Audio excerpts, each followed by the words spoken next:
effectivement, vraiment, c'est vrai. Nous, nous sommes des commerçants. J'ai commencé à garder mon argent à la Banque Atlantique en 2010. Bon, en 2017, j'ai allé retirer pour aller à la Mecque, moi avec ma mère. Bon, je suis revenu en 2019. J'ai pris mon argent pour aller à Lomé pour payer ma voiture. Bon, quand je suis venu, je vois mon message sur mon téléphone.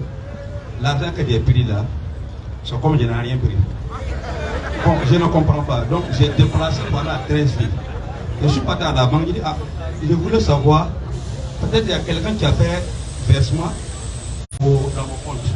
Parce que moi, j'ai fait retirer l'argent, quelque chose de 25 millions comme ça, dans mon compte. Mais je vois que comme je n'ai rien fait. Donc, il devait de donner mon papier, ils vont regarder. Donc, j'ai donné mon carnet, ils ont regardé. Et puis, j'ai dit non, que c'est la banque qui m'a bénéficié. J'ai dit bon, il m'a bénéficié en quelle raison? Parce que l'argent qu'il y a là, elle prend pour travailler. Quand elle prend pour travailler, il doit nous mériter. Chaque fin d'année, elle calcule et puis il nous donne les mérites. J'ai dit ok. Mais ce qui est dessus là, c'est combien? Donc, ils ont calculé, ils me disent ça fait 12 millions. Donc, 12 millions, il dit ah, en tant qu'islam, nous ne prenons pas ça.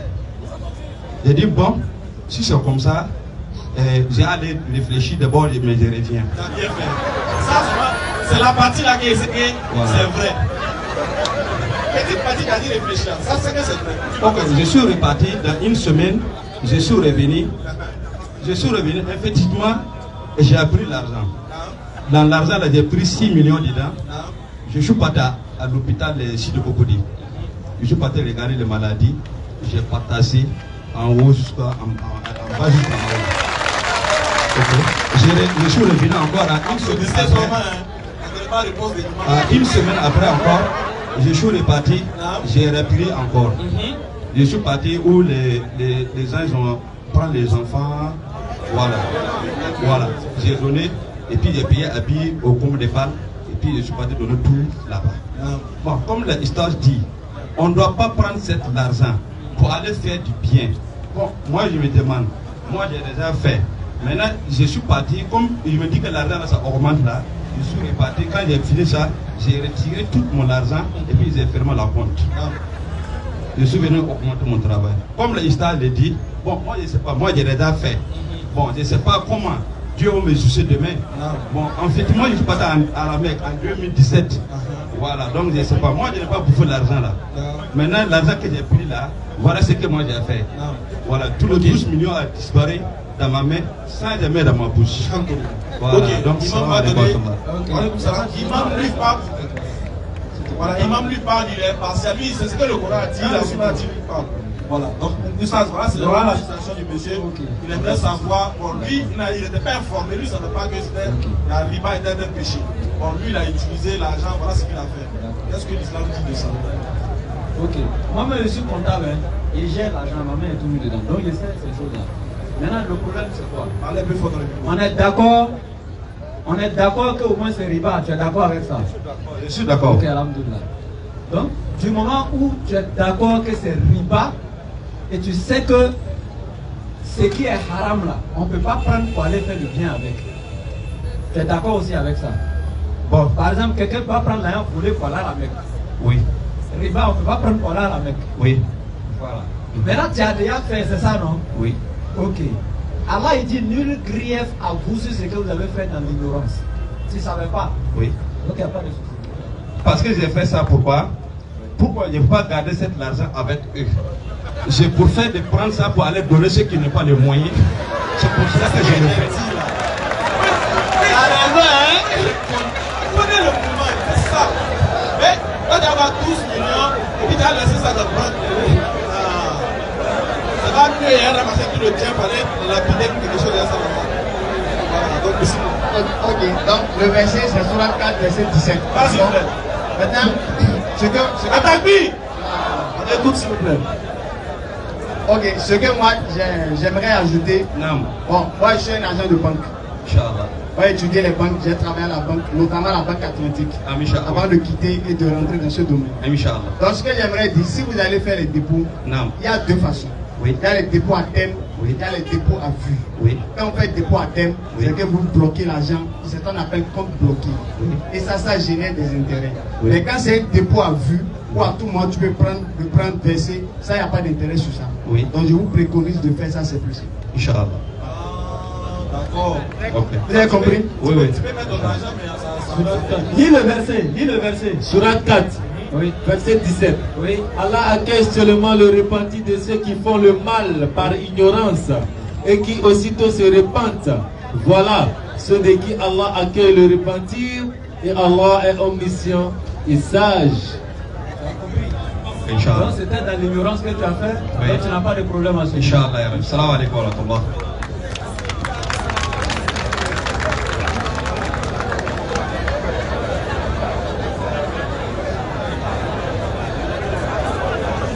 Monsieur Issaka a demandé pour sa question.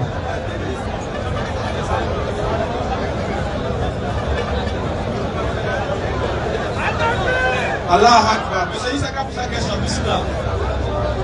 C'est bon, c'est bon. Aïe. Continuez.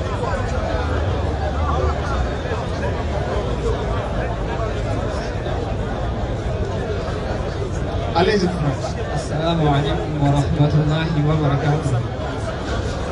Alhamdulillah, la question que je souhaiterais poser est relative à l'associationnisme.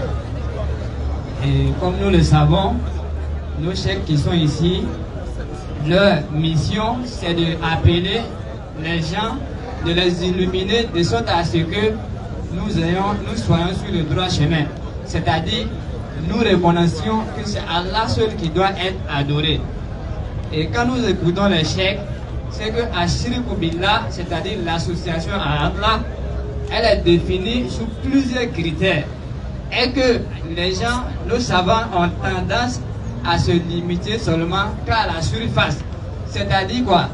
Nous, nos frères chrétiens qu'on appelle à l'islam, je ne sais pas si je me fais comprendre, nos frères chrétiens que nous appelons à l'islam, parfois nous-mêmes on les intègre comme quoi s'ils meurent, ils iront en enfer, ils n'auront pas le salut.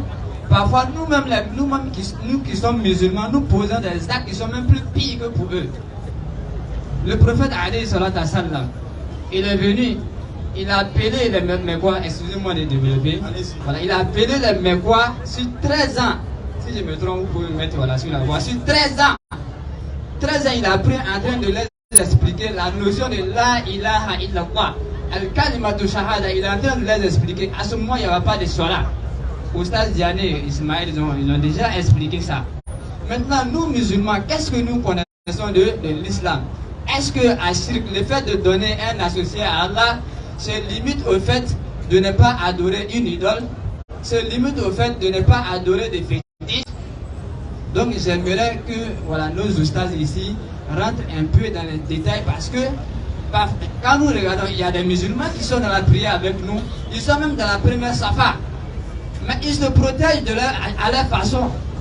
Ils ont leur manière à eux de se protéger. Quand on leur demande, quand on les interpelle, ils disent que Dieu a dit, aide-toi, le ciel t'aidera. C'est quoi est-ce que c'est écrit? Est-ce que je dois pratiquer la religion selon mon entendement? L'islam, ce n'est pas quelque chose de coutumier. Afin de pouvoir appliquer la religion comme il se doit, il faut l'apprendre, il faut aller à l'école. On ne se lève pas comme ça pour devenir menuisier. On ne se lève pas comme ça pour devenir mécanicien. On va d'abord à l'école de la mécanique ou bien de la menuiserie. Et donc, moi je suis dans la prière. Mes reins sont remplis de tafo. Mes reins sont remplis de tafo. Ce sont les actes. C'est les amulettes. Les gris-gris. Oui. Voilà. Oh, il s'est dit musulman. Quand on dit musulman, il tape sa poitrine. Est-ce que c'est la manière toi, les gars? Toi, tu es de qui t'es venu de Yikana. Fais dans les bas, quand il va famille. Donc, je vais dire ici quoi? Le fait de porter cette affaire-là, est-ce que le prophète sallallahu alayhi wa sallam, ça faisait partie de son comportement? Le prophète attachait des amulettes pour se protéger. Est-ce que le prophète n'avait pas besoin d'être protégé? Donc j'aimerais que les chèques ici présents voilà, nous éclaircissent afin que voilà, chacun puisse être éclairé. Merci. de développer cette belle question. Ici, la chef. Alhamdulillah Rabbil Alamin. Summa Alhamdulillah Rabbil Alamin. Bien qu'à la fin tu as donné une question maintenant qui est précise, je vais la répondre. Sinon, si tu voulais que je donne des détails, on ne peut pas parce que le temps est éphémère. Le temps nous a déjà pris. Le tawhid est très vaste. Le tawhid, c'est un océan de science. Il n'y a aucun savant à la surface de la terre qui peut te dire j'ai fini d'étudier le tawhid. Parce que si tu as trouvé la limite d'Allah, tu vas trouver la limite du tawhid.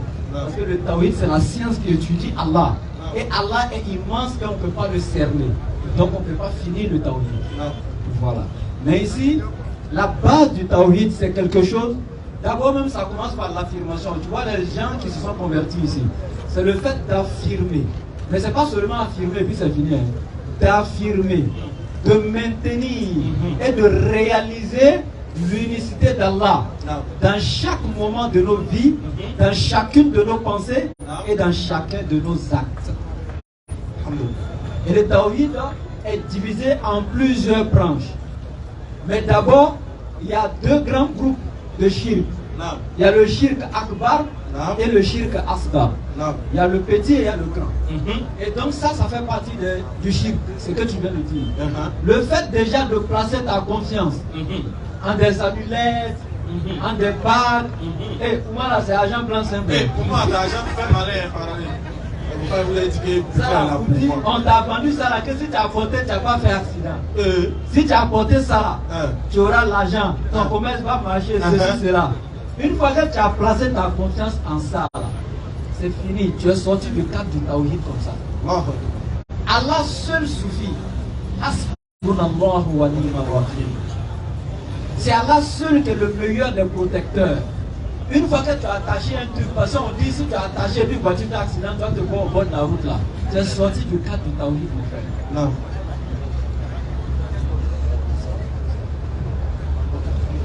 Et donc, frère, voilà un peu la réponse. Le chef disait que, en fait, c'est des choses que si on veut développer, toute une vie même ne nous suffit pas. Mais en fait, tu as touché les points qui sont vraiment importants. Et on croit que aussi, dans nos rappels, on le fait, mais on va encore redoubler d'efforts, s'apaisantir sur ce phénomène-là. Parce qu'on voit aussi, voilà, on voit, et beaucoup ont pris l'islam, comme vous l'avez dit, de manière coutumière. Voilà, il y a des choses que la coutume nous demande et qu'on a transporté ça pour instaurer ça dans la religion. Voilà, donc, vous savez, le croyant, c'est comme, Allah il nous dit de faire le rappel chaque jour. Voilà, aujourd'hui tu lui dis, il a compris, mais demain, il oublie, il faut lui rappeler encore, ainsi de suite, ainsi de suite. Donc on est toujours dans ce rappel perpétuel là. Mais en réalité, ce que tu dis est vrai. Et ça, tous les musulmans ici sont conscients de ça. Chacun de nous, même que ce ne soit pas les amulettes, mais dans différentes pensées, déjà, si toi ta confiance par exemple est mise en l'homme seulement, ah, s'il ne m'a pas donné, je suis foutu. Non, ça aussi, c'est une forme de shirk. Parce qu'en dehors de lui là, c'est pas lui qui te donne, c'est Allah au travers de lui qui te donne. Il y a des gens pour eux là, si son papa n'est pas là, ou sa maman n'est pas là, souvent quand son papa me dit, mais tu es parti, qu'est-ce que sera ma fille? Qu'est-ce que je vais faire? Qu'est-ce que je vais devenir? Est-ce que c'est ton père qui a fait que tu es devenu quelqu'un? Non, c'est Allah subhanahu wa ta'ala. Donc il y a des propos même qu'on tient, souvent même là, qui nous mettent dans le shirk, sans s'en rendre compte. Ce n'est pas que porter des amulettes. Il y a des gens souvent, il fait par là, je ne sais pas, il dit, il joue, Allah, et puis là, il n'est pas délaissé. Et que lui joue au nom d'Allah, qui va commettre un péché. Puis il joue au nom d'Allah, qui va faire ceci. Puis il joue au nom d'Allah. Il y a des propos qu'on dit qui sont lourds. Mais ça, c'est avec le temps, petit à petit, que entre nous les musulmans, on se fait le rappel et puis aussi on appelle les autres aussi. Ça, c'est pas facile. C'est-à-dire que quand on regarde une bonne majorité de personnes qui laissent l'adoration, c'est vrai, des gens là, qui font ces petits chiffres là, ils savent en réalité qu'Allah il est l'unique. C'est pour ça là, il les demande. Mais si tu les demandes qui a créé les cieux et la terre, de Dieu, ils ne savent pas. Mais souvent, ils veulent donner des associés. Tant qu'il n'y a pas d'intermédiaire, ils ne sont pas à l'aise. C'est-à-dire qu'à quelqu'un, tu ne vois pas. Il faut faire une petite statue au moins. Mais il faut avoir un petit condor au moins que tu as regardé dans celui souvent. Pour savoir que Dieu il est là. Donc c'est comme ça la nature de l'homme. Puis il faut qu'il y ait une représentation. Parce que ça arrêter comme ça, devant quelque chose de néant, et puis le prier, penser qu'il te coûte, c'est fort. Il faut avoir un certain degré de foi pour comprendre ça. Donc, en tout cas, merci beaucoup pour ce rappel-là. C'est ainsi qu'à nous aussi, à notre propre personne aussi, on va toujours sensibiliser nos frères à adopter le bon tawhid. Inch'Allah, qu'Allah nous pardonne et qu'il fasse de permission, ça c'est le frère. Merci. Alhamdulillah, ciao.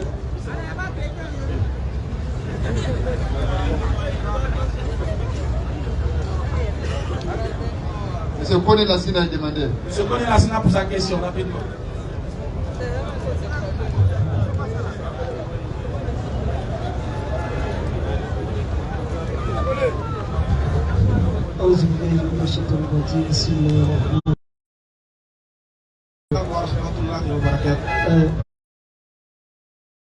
Ma question c'est situé au niveau du jeu hasard. On dit que le jeu hasard, il y a laissez-le parler. Est-ce qu'il a dit bon non? Bon, je pense que... Aïe.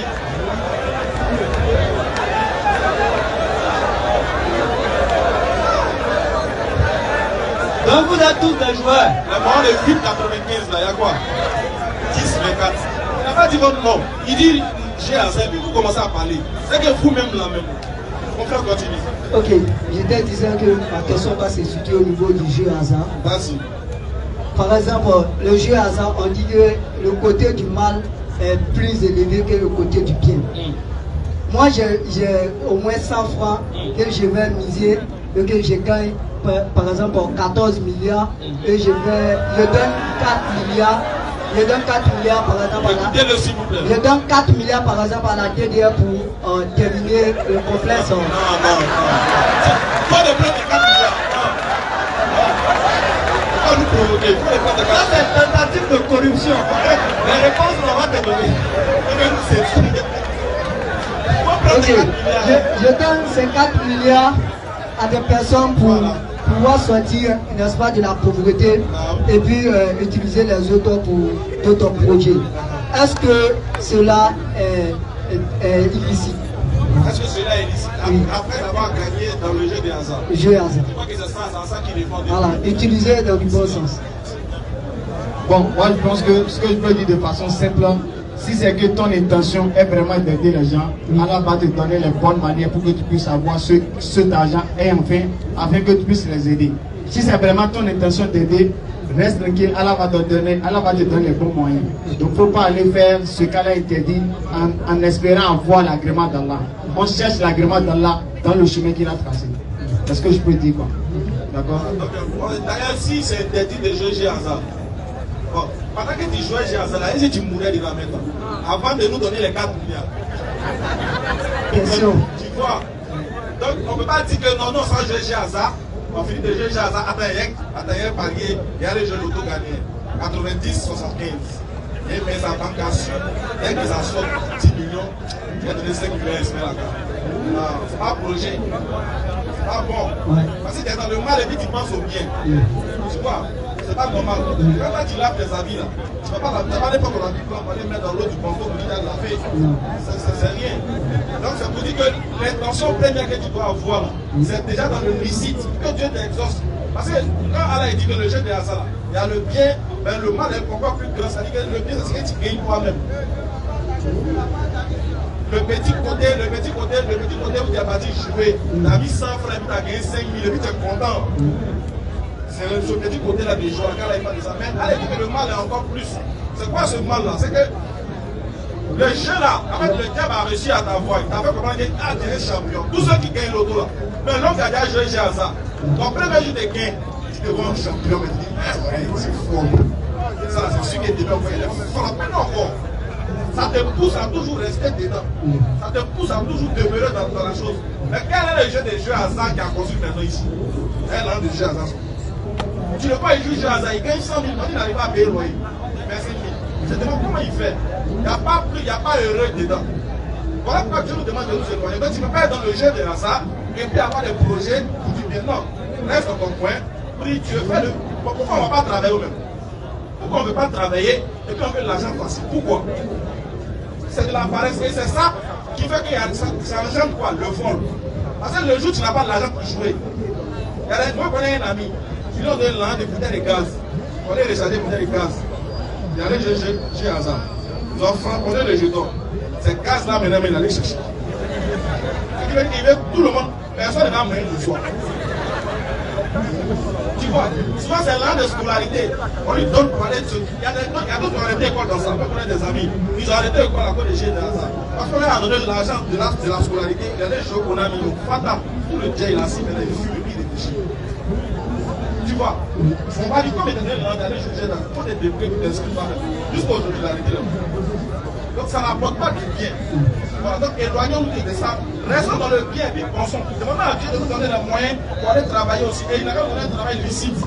Tu vois, quand on donne la bonne compréhension, je crois que vous savez. Alors, ma deuxième question. Vas-y. Ok.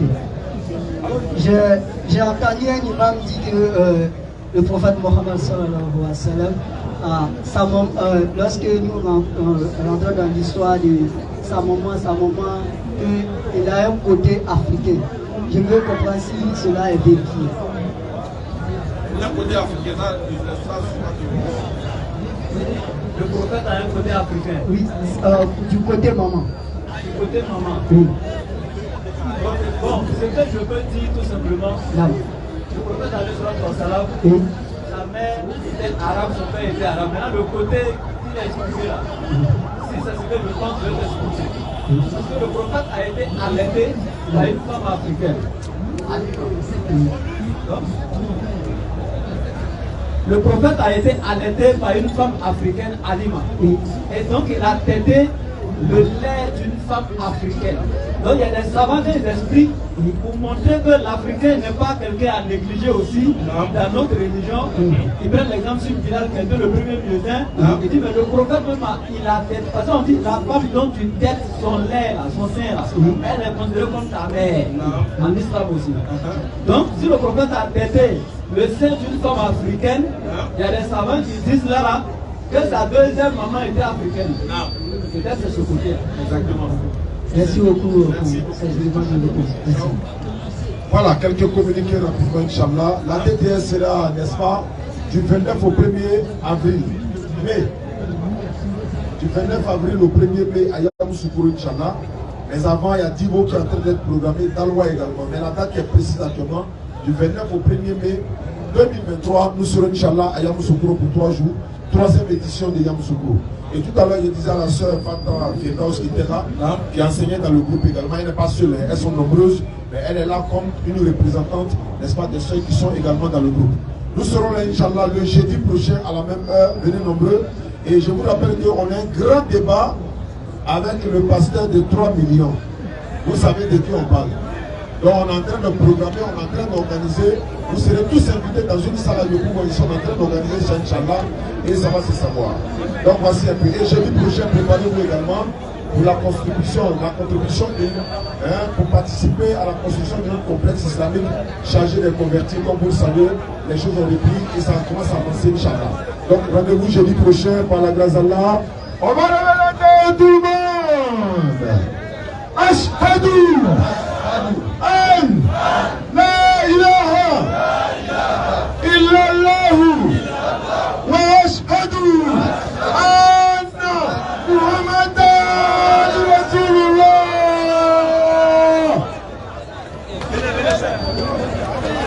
Frère, va.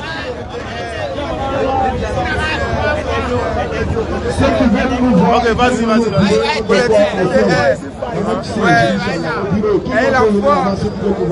Et la foi, attester qu'il n'y a qu'un seul Dieu. Mohammed est son messager. Arrêtez après le Saint-Esprit là. Soyez dans la guidance. Et puis les frères musulmans, arrêtez l'autre et les jeux à tête. C'est un monument. Vas-y. On croyait qu'on allait voir notre tout ça aujourd'hui. Une prochaine fois.